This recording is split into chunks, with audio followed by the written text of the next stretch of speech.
Hello and welcome back to another video on the JJ Think Tank. Today, in this video, I want to talk about a very important book called Orientalism by Edward Said. I finished it recently. I bought a copy in Polish, so I read it in Polish. But I wrote my article here in English, so I want to go through it now with you because I'm ready to talk about it and highlight its importance really, because I think it's a book that can really help us bridge the gap, yes, between East and West, and this is necessary. This is necessary now, especially in the postmodern age, because things are so entangled, things are so enmeshed, where the East and West is getting mixed up,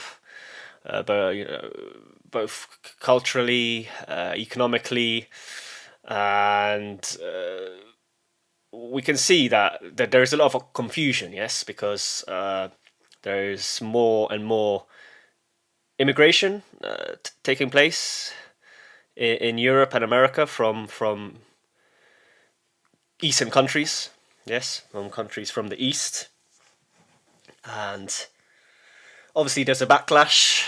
Partially, there's a backlash to this. A lot of the indigenous population in European countries are starting to reject the level of immigration, and here I would agree. Yes, we can't allow immigration to keep on increasing at the level that is taking place. Yes, right now. So yes, it's a tricky issue, but at the same time, I think there's a lot of unnecessary conflict, I believe, and obviously, in my now having reflected on my own intellectual development and my own views, I think at times there is an unwarranted, perhaps, aversion and hate to Islam. I think on many occasions Islam is misrepresented. Yes, Arabs, Islam, people from the East, from countries such as even Persia, people from Iran and from Iraq and these other countries.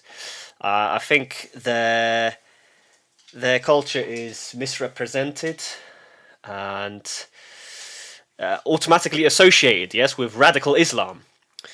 So of course there are these radicals that they blow up themselves and try to cause havoc, but Islam comes in many strains and forms. Yes, there are moderate forms of Islam. So we can look at Morocco, for instance. Morocco is a developing country. It's quite developed, I believe. Let's see Morocco. Yes, Morocco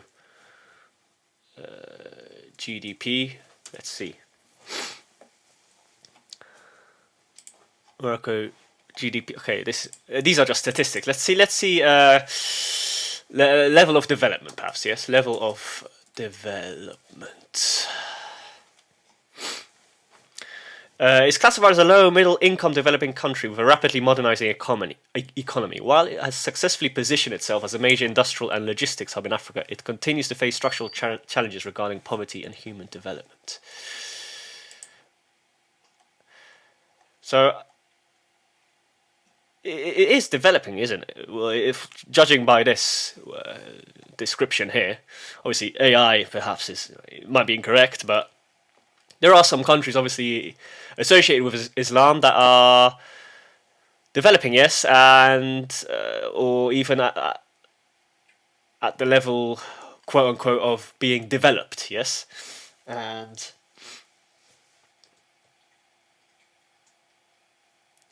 yes, well, Islam takes many different shapes and forms.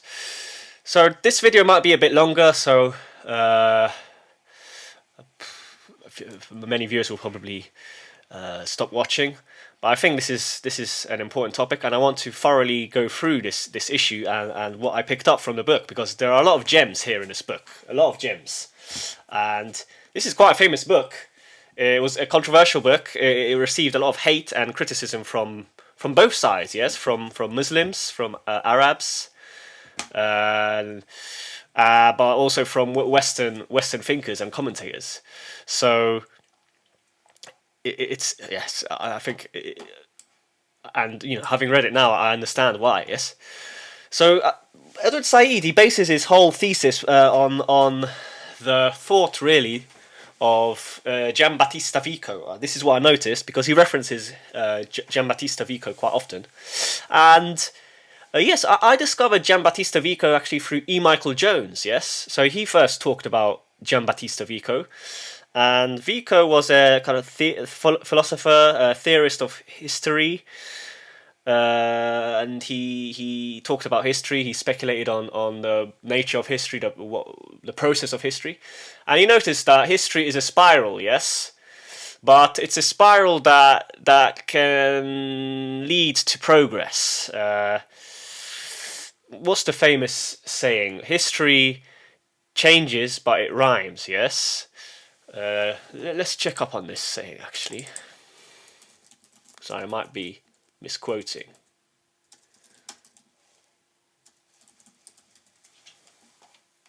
Oh, what is this? Don't want this. History doesn't repeat itself, but it often rhymes. Yes, Mark Twain said this. So Mark Twain, is a famous American writer. So this is, yes, an important quote. History doesn't repeat itself, but it doesn't repeat itself. Sorry, but it rhymes. Yes, there are some processes that are similar. Yes, that are repeated in history.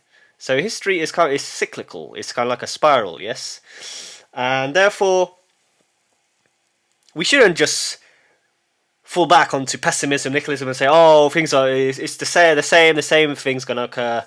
It's gonna be a war, massive civil war, World War III. Yes, it's all over.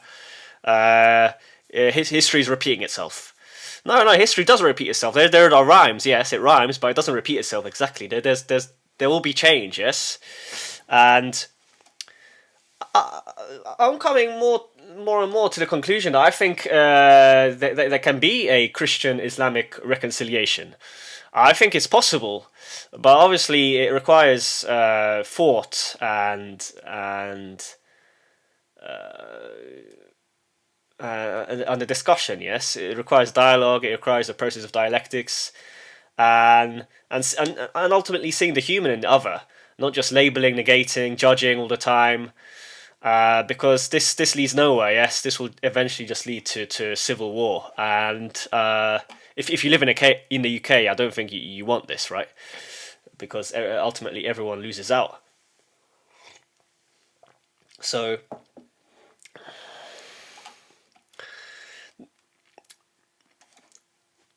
that's the thesis, yes, of Said. He bases his thesis, really, his kind of worldview,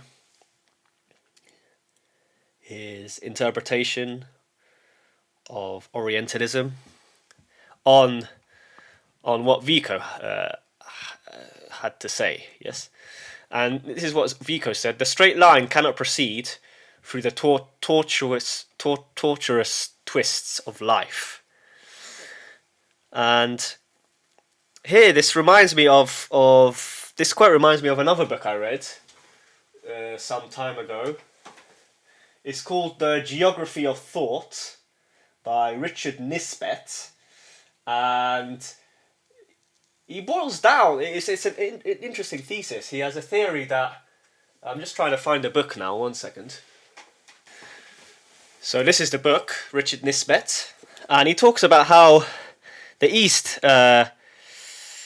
The East tends to think holistically that the world is a circle, whereas the Westerners think analytically that it is a line. Yes, and it's a very interesting thesis.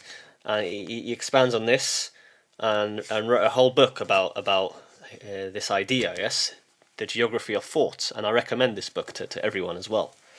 But going back to Said, so here we can see there's a link here to what Nisbet said and what Vico said. The straight line cannot proceed through the tortuous twists of life. Yes, and the West is like this line. Yes, it's like this analytical line, and eventually you reach a cul-de-sac. Yes, if you operate in this way, when it comes to the mind and the products of the mind. Yes. Anyway, I want to go into my article now to share some juicy nuggets here that I think will clarify a lot on our current situation in the world, and how we need to, bridge the gap between East and West and rethink our view towards Islam. Yes, so I don't deny that some of my judgments and views have remained the same when it comes to Islam, Muslims. I mean, personally, I live in Poland now, and I wouldn't want too much immigration from the Muslim world. I'll be honest. I wouldn't mind some. I mean, immigration, is a natural process. It's not that. I don't think that there is this conspiracy that they're increasing immigration on purpose to the West. Yes, I mean, partially perhaps, but then also immigration is just a natural process. Immigration has always taken place. Yes, there has always been a movement of people across the world. It's a process of life. Yes, and we have to accept this.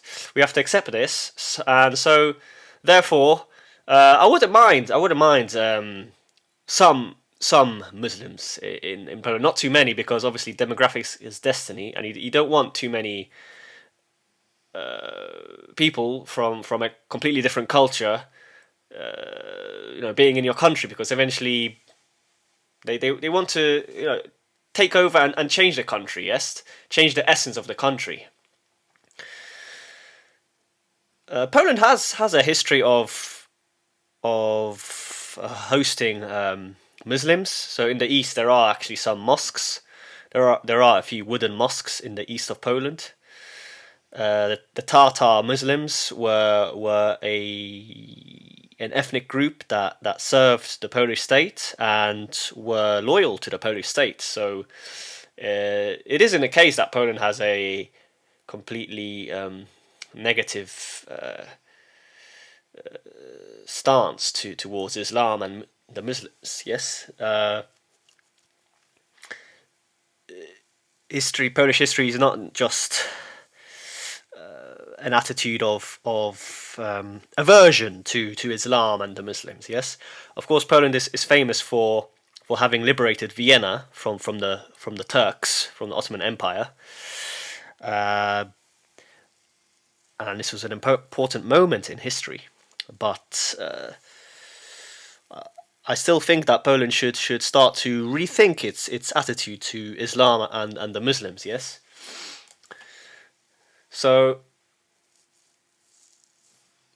these are my views when it comes to Islam and the Orient, the Muslim world. I mentioned previously that Islamic countries, they come in different shapes and forms. Yes, some are more fundamentalist, others are more moderate.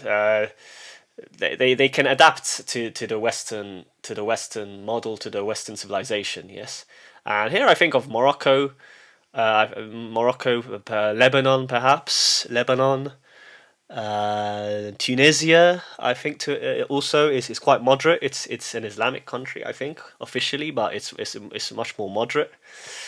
So this makes us question the idea that Islam is this evil force that's trying to take over. It's dangerous. Islam has nothing to offer. I think this is wrong. Yes, and I started to research a bit more into Islam, Sufism. So this was my first foray into Islam, into the world of Islam, Sufism, because so many beautiful Sufi poets such as Hafez, Rumi, Obviously, I read them in English. I don't know Arabic. I know a few Arabic words, but that's it really. And these poems are very beautiful, even in English. Yes, beautiful poems. And then because of this,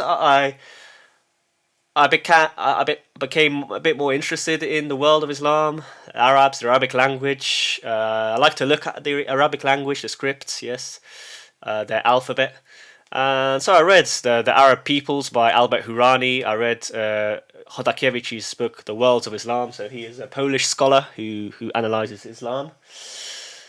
And I noticed, yes, there are definitely a lot of misconceptions about Muslims and Islam. Yes, I met a lot of Muslims recently. I mentioned this in a few other videos, and I had a nice experience with many of them, pretty much all of them, really. To be honest, I met Muslims from Iraq, from Morocco, a couple of Muslims from Afghanistan, Syria, Lebanon, and recently Sudan. Yes, so I clicked with them on many levels. Yes, and this made me change. Yes, because I wrote this actually in the article. This is so I'll skip forward slightly, but I'll return to the previous section. But I want to skip forward because this is relevant to what I'm saying now, and this is an important point made by Said. Yes, it's how and this is what he said. Yes, many thinkers and ordinary people prefer the schematized.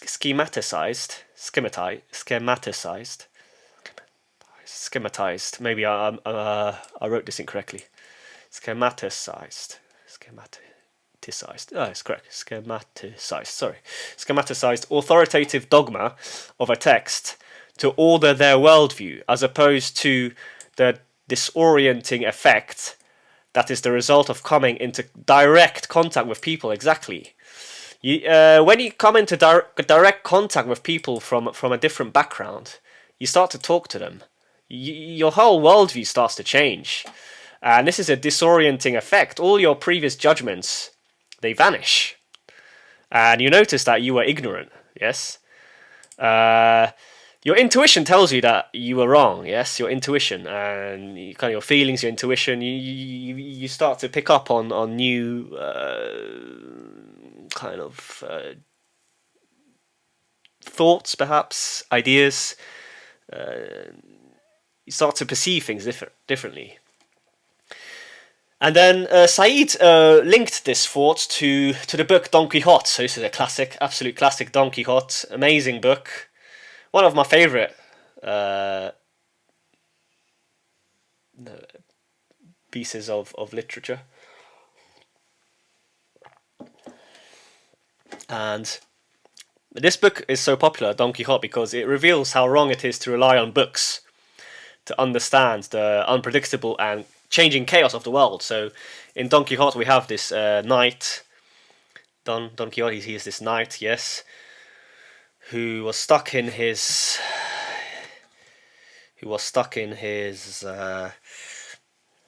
could say room or cabin or whatever, and he had this idea of becoming this heroic noble knight, yes, who will save the world, yes, and he had all these judgments based from his books, but then as the story progresses he realizes that because Sancho, his assistant, his sideman, he shows him the way. He shows that he's a bit deluded. Yes, he misperceives reality basically. So this is a way in which Said links the book Don Quixote with his previous thought. Yes, about the disorienting effect of meeting the other, of coming into direct contact with the other, because your illusion drops, your whole worldview shifts. But anyway, going back to my previous parts of the article. So this argument, perhaps, yes, it's difficult to prove. I'm talking about Edward Said's argument, yes. And he argues that the study and discipline of Orientalism has been ingrained into this constrictive mechanism of serving power and self-perpetuating a set view of Islam, Arabs and the Muslim world, without trying to go deeper to perhaps uncover more layers to the world of Islam. Now, this is controversial. So many layers and arguments of thought,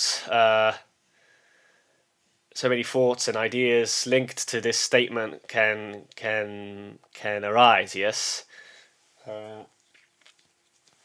some thinkers will think he's just spouting propaganda. Yes, left-wing propaganda, and he's trying to find something that doesn't exist. Yes, he's trying to find some abusive and tyrannical mechanism out there somewhere in Western civilization that is doing this. Yes, to the Muslims, to the Arabs, to Islam, etc. Here, I agree partially. Yes, I kind of understand what Edward Said is trying to say, but at the same time, there's always been a clash, yes, between Islam and Christianity.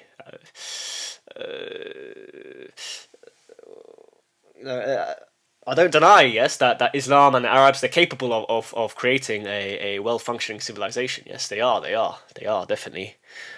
For this, we have to respect them. But at the same time,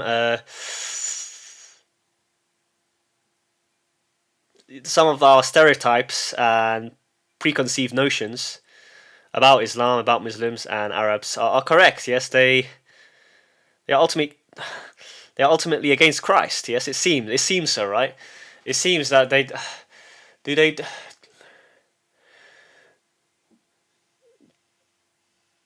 really view Western Christian civilization as a friend or a foe? Yes, we could go on and on about this, right? We could talk for days about this. Obviously, the West also was aggressive towards Islam. It's not the case that only Islam, Arabs, and the Muslims were aggressive in trying to colonize and take over Europe. Europe did the same by trying to take over parts of the Islamic world. Yes, so it takes two to tango, as they say. Yes, so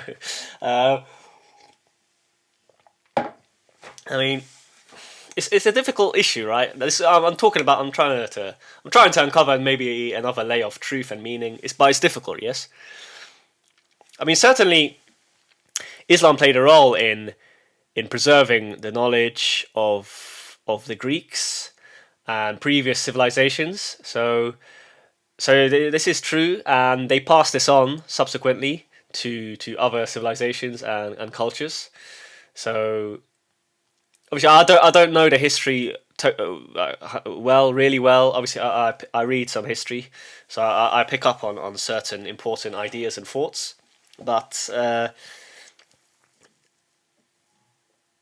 the same time, there's this inherent clash, yes, between Islam and Christianity, yes. Islam it does respect Jesus, yes. Jesus is a prophet in the world of Islam, but he's not the Son of God, yes. They don't deify Jesus. And ultimately, this is a rejection, right? To some degree, it's a rejection of Christ. I think this is what I think, yes. So Yes, and then oh, I included a link to this thought. I included this statement by Said. It's a brilliant thought that it's a closed system where objects are set in stone ontologically, which empirical thought is unable to question or change. Now, this is true to a degree. When we put Islam into this box and don't try to uncover more layers to the world of Islam, ultimately it harms both us and them. Yes, I think there is some truth to this, and Islam can offer a lot. The Arabic language can offer a lot, and I watched a video recently about how Arabic is one of the languages that links the two hemispheres in the brain to the highest degree. And this was an interesting video that I watched on YouTube because Arabic it operates differently. How you create sentences and how you link words. I think it's a different way of using language. Yes, I don't know all the details at this moment in time, but you can check out for yourself. You can check on YouTube. There are a few videos how the Arabic language impacts the brain, and then there are some neuroscientific investigations. So this is interesting. It's definitely interesting.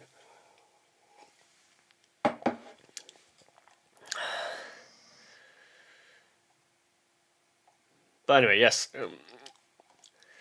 Moving on. I thought. So now let's talk about the book itself. I thought it was quite balanced. Yes, it neither tilted to an anti-Western narrative, nor did it suppose Islam or Arabs to be superior in any way. It just simply stated the obvious fact that Islam is viewed as inherently against progress. It's put into this box. It's categorized. It's labeled. It's constricted. It's put into this predefined box, and I pick up on this as well. I notice this as well because Poland is judged like this by the West. There are a lot of misconceptions about Poland. It's put into this predefined box that just a nation of farmers and builders. Yes, it's primitive.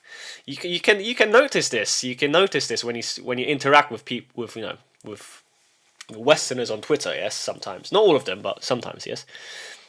And it's just ignorant. It's very ignorant. They need to check how much Polish people, Slavs in general, contributed to the development of humanity. Do some research before you open your mouth, please, because this ignorance doesn't help anyone. Yes, and you ultimately make a fool of yourself. So I understand this Islamic perspective. There's definitely some truth to this. Yes, how Islam is put into this box. Yes, predefined box. So I feel this, yes, because I'm Polish and I've experienced this as well. So how can we solve this? So now it's important to talk about how can we solve this issue? How can we bridge the gap to a degree, yes, between East and West? Because this is a key problem in our modern era, in our postmodern age.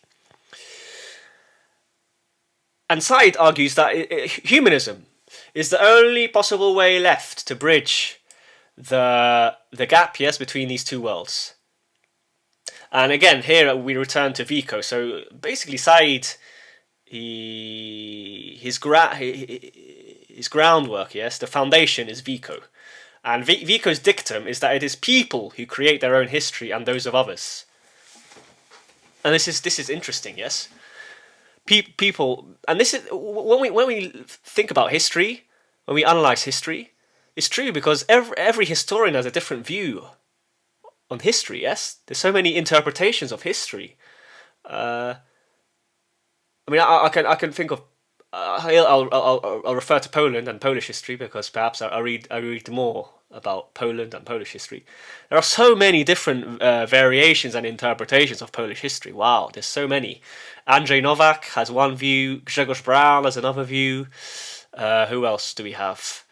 Adam Wielomski has another view of Polish history. Who else do we have in the Polish world?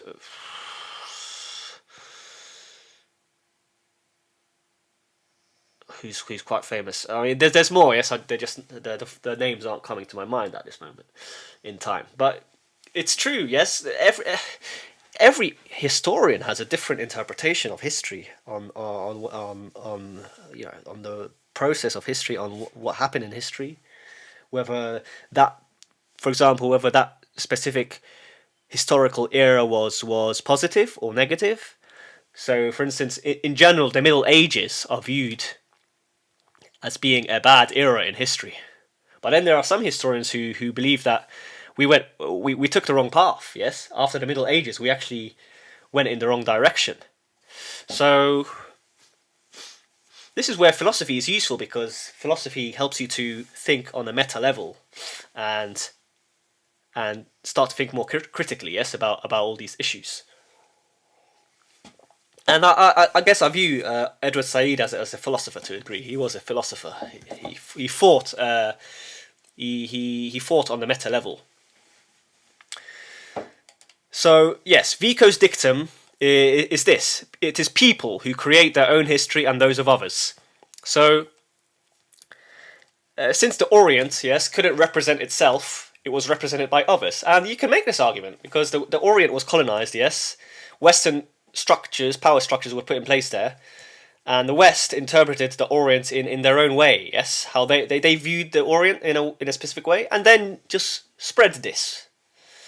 And this is a typical example of how people of the Orient are perceived. And this is a quote by Cromer. So I don't know. Cromer was an English British officer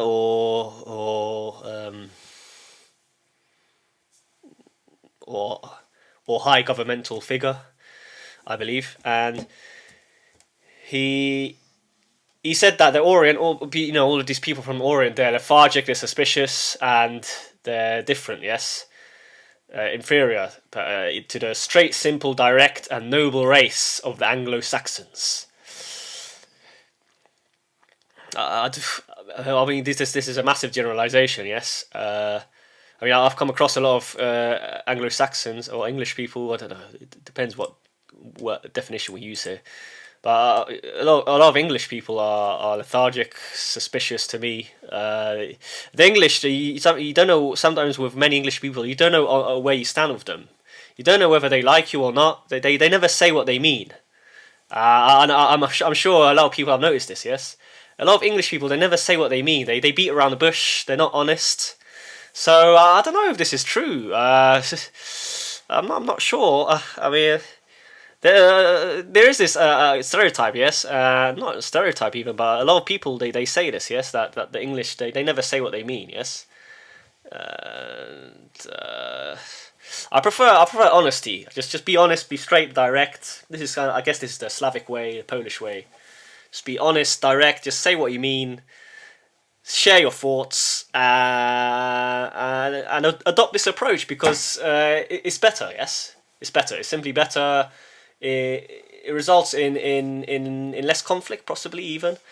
And yes, I guess this is my Slavic nature coming to the fore. But anyway, moving on. So this is one of the most important thoughts that came across in the book, and it regards Kissinger's view that because the Orient did not pass through the Newtonian revolution, it means that we, the West, are better than the Orient. And this really made me think. So Kissinger was a diplomat, yes? And now, obviously, a lot of science is coming out. The science proves that we don't live in this Newtonian world. The universe is not strictly deterministic, mechanical, and predictable. This view is being questioned, yes, by mainstream science. It's not totally deterministic, yes. And here we can refer to books such as Does God Play Dice? By Ian Stewart. Einstein famously said that God doesn't play dice.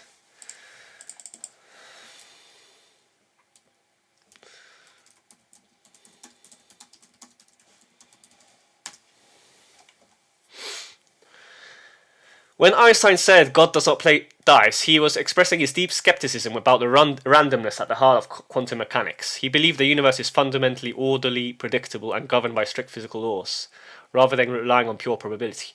I mean, obviously, some scientists still believe that it's strictly ordered, yes, and predictable. But other scientists are starting to question this view, yes. There is some unpredictability, some chaos there, something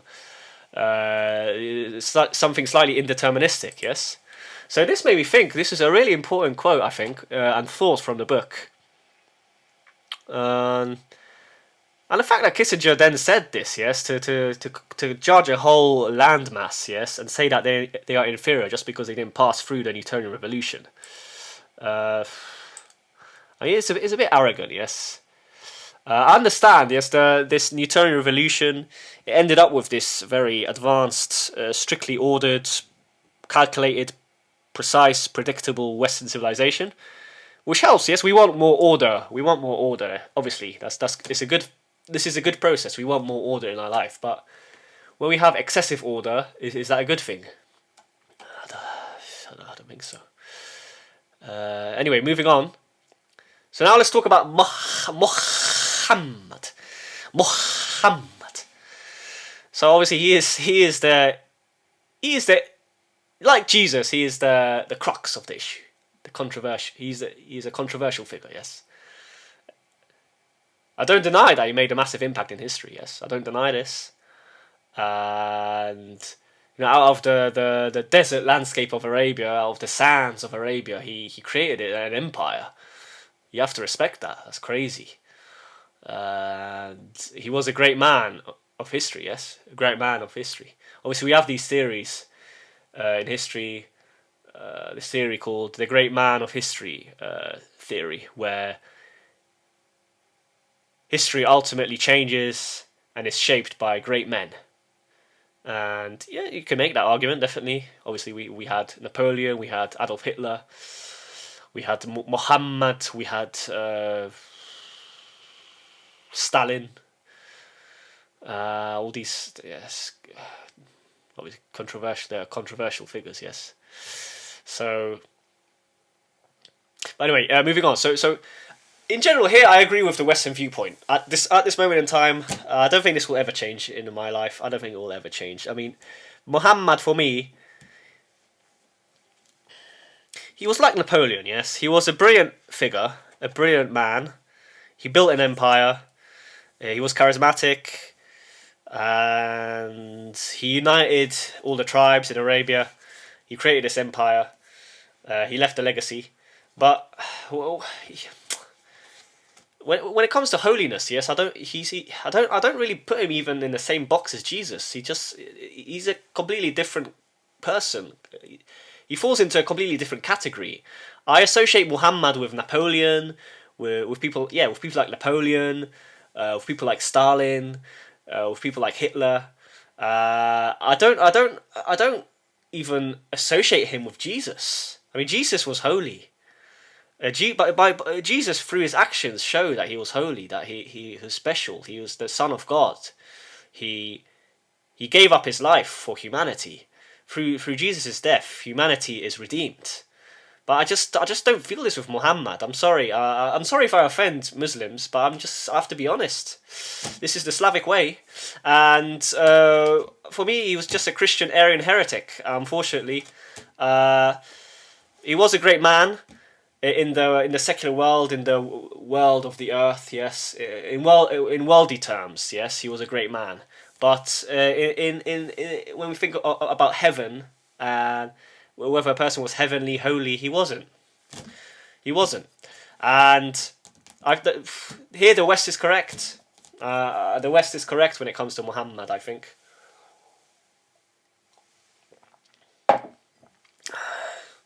But now we still need to think about the legacy that Muhammad left, because he produced this book, the Quran. There are so many interpretations, so many conflicting passages, and as a result there are so many versions of Islam, yes? And Said makes an important distinction between Islam and Mahometanism. So Mahometanism is this kind of, we could say, the strict version of Islam, the fundamentalist version. But then we have Islam, which is it has something. Yes, there are these beautiful passages in Islam. The Arabic language is beautiful, and we should start to think more critically and deeply about Islam. Try to uncover more aspects, more layers, more worlds to the world of Islam. Yes. And then I'll mention this in another article of mine, but I'll repeat it here. That Al-Hallaj, so he was an Iranian martyr, and he reminds me of Jesus in that he was crucified and he gave up his life for his views. Yes, and he should have a more important position in Islam, I believe. Not okay. To respect the Muslims, we should not replace him, not replace Muhammad with Al-Hallaj, so for diplomatic reasons, but he should be emphasized more. This is my thought. Obviously, many Muslims will disagree with me. I'm not an expert on Islam. It's not my religion, but I'm just speaking from the outside. Yes, from my perspective, my British, Polish, Slavic perspective, yes. So, yes. So to end this passage, this little digression of mine, we shouldn't strictly equate Islam with Mohammedanism. This is the point Said tried to make in his book, and what I'm trying to make now, because this leads down a dangerous path. Really, if we do this, we start to judge all Muslims as being just some of these evil people or inferior, etc. When you actually come into contact with them, they're not. Yes, they follow Islam, but it doesn't mean they're worse. Yes, they follow a different religion. Yes, and this is why humanism. Again, I repeat. Said's point that humanism is the only possible way left, I think, to bridge the gap between these two worlds, to at least create a more harmonious world, more fair, just, with less conflict. So then I already mentioned this about how when we come into contact with people, this direct contact with people, with people from a different background, our whole preconceived notion evaporates, and this is important. I noticed this in my life, and this process led to me having these different views about Islam now. So it's definitely true. I think I'm nearing the end. Oh, actually, no. I've got so you see this video is a long one. Obviously, I don't expect viewers to watch all of this probably, but I'll share what I think anyway. Perhaps someone will listen. So now I want to talk about Eurocentrism. So Eurocentrism, it's a particular way of viewing history, and Eurocentrists, they believe that Europe made the greatest impact on world history. That the last 300 years have been the most important times in human history. And here, my bias towards Europe comes to the fore. I think I kind of agree with this. A lot of greatness has come out of Europe recently, out of European civilization in general. I mean, I have to agree here. All the beautiful music, all the beautiful culture, the beautiful art, the civilization. You can't deny Europe is special, and by extension, America, yes, because America has this European heritage. I link the UK with Europe, so when I talk about Europe, I include the UK as well. So we can't deny this, and here I have my bias. Yes, I think Said is wrong here. I think he has a slight bias against the West, but at the same time, we Europeans, we have to realise that we haven't always been the centre of history. If we take a longer view of history, if we look back and start to think about history for a period of 1,000 years, for example, then we notice that usually the center of history, the center of world history, has been in the East. Yes, so China is a very ancient civilization. All the countries in near China, the Silk Roads. So obviously, I've recommended this book before, but it's called The Silk Roads by Peter Frankopan.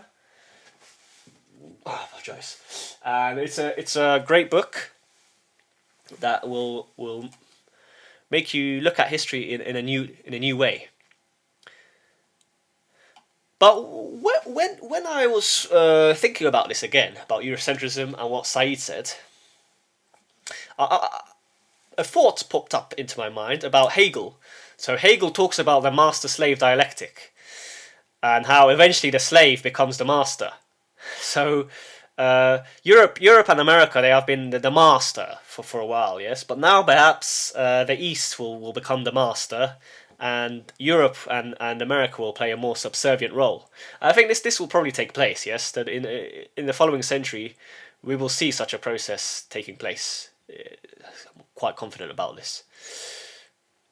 Now, moving on, Dante's Hell. Now this was this was funny, man. I like this section because, again, it shows the misinformed bias against Muslims. Yes, so in Dante's Hell, so Dante was a famous Christian poet who wrote the Divine Comedy. So I think I have it here somewhere. Here it is. The Divine Comedy. It's a timeless classic. Everyone should read it. It's funny, and it's a great poem. One of the key books. One of the key books that have emerged. One of the key, well, not books but poems. Yes. Literature, poetry. Yes, it's like a combination. It's a fusion of literature and poetry. I guess that's how we could classify it. And Dante puts a lot of brilliant Muslim thinkers in the first circle of hell, where they suffer minimally or even with honor. So Dante respected them, but because they weren't Christians, he placed them in this mild version of hell, alongside Socrates, Plato, Aristotle, and Abraham. I mean, this is the Christian view. Do you agree? If you're not a Christian, I don't think you will agree here, because Socrates, Plato, Aristotle, and Abraham, they made a massive impact on human history. Yes, on the development of humanity, and if Muslims are categorized here with them, this kind of makes us think, yes. And here, this is what Said said, and I kind of agree with him. It does seem at times that whatever Arabs and Muslims do is wrong and treated with a suspecting attitude. And this is from Shakespeare. They'll have me whipped for speaking true, thou'lt have me whipped for lying, and sometimes I am whipped for holding my peace. There is some truth to this, I think, when it comes to Arabs and Muslims. They're always denigrated. Yes, it's like I picked this up because I have this Slavic Polish perspective, and I kind of noticed this as well. British people, English, they don't realise this. I think this is where the English narrow-mindedness comes to the fore. Yes. I think because the English, there's some English people, not all obviously, but some English people, they're still cocky and arrogant because they had this empire, yes, and they're caught up in the prideful effects of the British Empire, yes. So that was interesting. Now concerning language, so again, this links back to my previous point about Arabic being a language that unifies the two hemispheres the most, yes? There is evidence, neuroscientific evidence, that proves this. And again, here we have the bias, yes, the Western bias, which says that the Semitic languages are unaesthetic, mechanical, unregenerative, and because their language is like this, that the people are inferior and backward.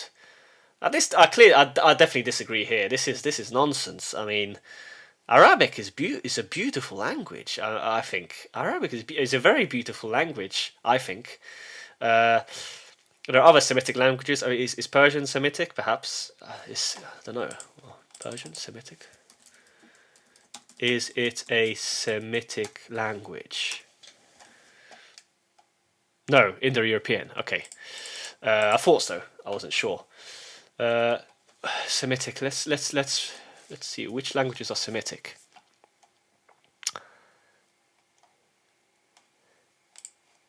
Maltese, Aramaic. So Aramaic, Jesus spoke Aramaic, right? Hebrew, Arabic. I mean, I think this is nonsense in my opinion. I mean, I listen to Arabic.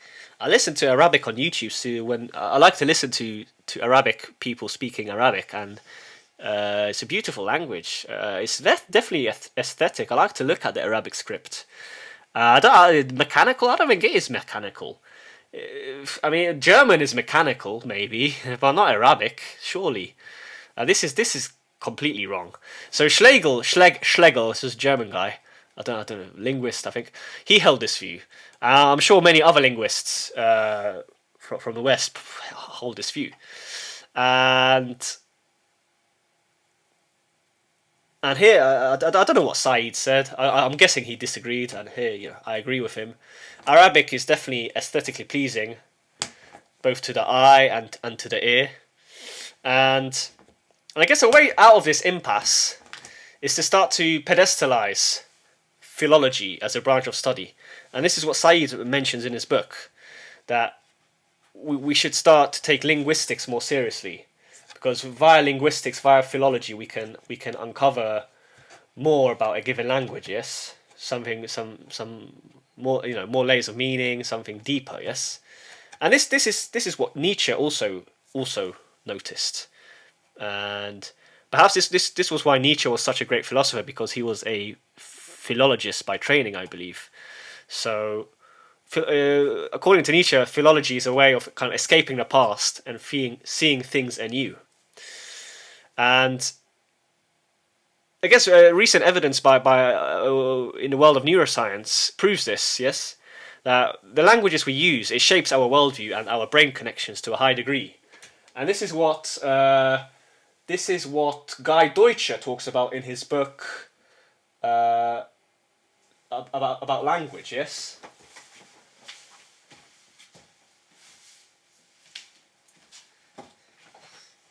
So we've got this book here, Through the Language Glass: Why the World Looks Different in Other Languages. So I'm sure I remember I read this a few years ago. I should probably read it again to pick up on specific thoughts and ideas. But I recommend everyone to read this book. It's a brilliant book by Guy Deutscher. So yes, I'm coming to the end now, nearly an hour. But this has to be a long video because this is a really important topic. So now let's talk about how Orientalism, this narrow-minded Orientalism, impacts the economic sphere. So, because ultimately everything is connected, yes? The more you think, the more you notice that everything is connected. So, this view of the Orient then justifies economic enslavement, yes? Economic exploitation. And the project of the technocrat, yes? And the capitalist to expand their imperialist ambitions in the Orient, yes? In this case, in the Orient. And this eventually results in a self-perpetuating machine. So the Orient is put into this box, yes, and it's classed as being inferior, and therefore because it is inferior, it should be exploited, yes. And this takes place in Poland as well, in Eastern Europe. For much of history, Poland and other Eastern European countries were labelled as being inferior, yes, etc. When you read up on history, you notice this bias, yes, against Poland and Eastern Europe, and this ultimately this is not good, yes, obviously for the enslaved people. So a byproduct of this, a positive byproduct, is that because the East is enslaved, yes, by default there arises a connection, yes, between the West and the East. So we can look at this process in a positive light as well.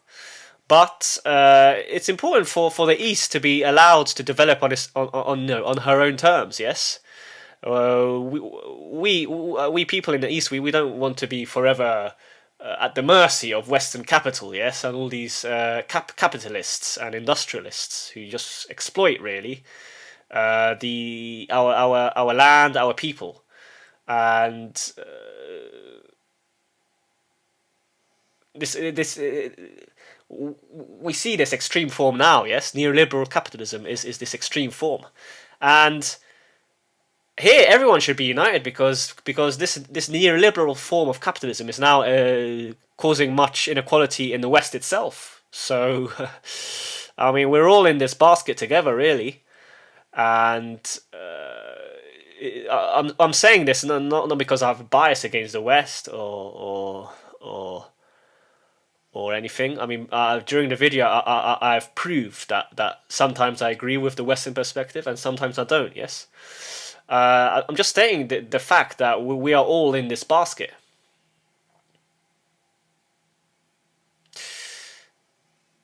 So we'll see what happens, I guess. And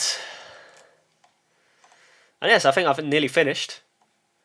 So in general, why was this book so brilliant? I recommend everyone to read this book if you want to overcome your prejudice against Islam, Arabs, and the Muslims. I think it's a very important book because it reveals a lot of binary thinking at play, and binary thinking, either or, black or white thinking, it's inaccurate. We all need to think in more nuanced terms. We need to pick up on contradictions, on inconsistencies, etc. Yes, and this book is brilliant in being able to highlight this. Yes, how black and white thinking, it leads to a lack of truth. And well, to end, I've got a couple more thoughts to share before I finish, and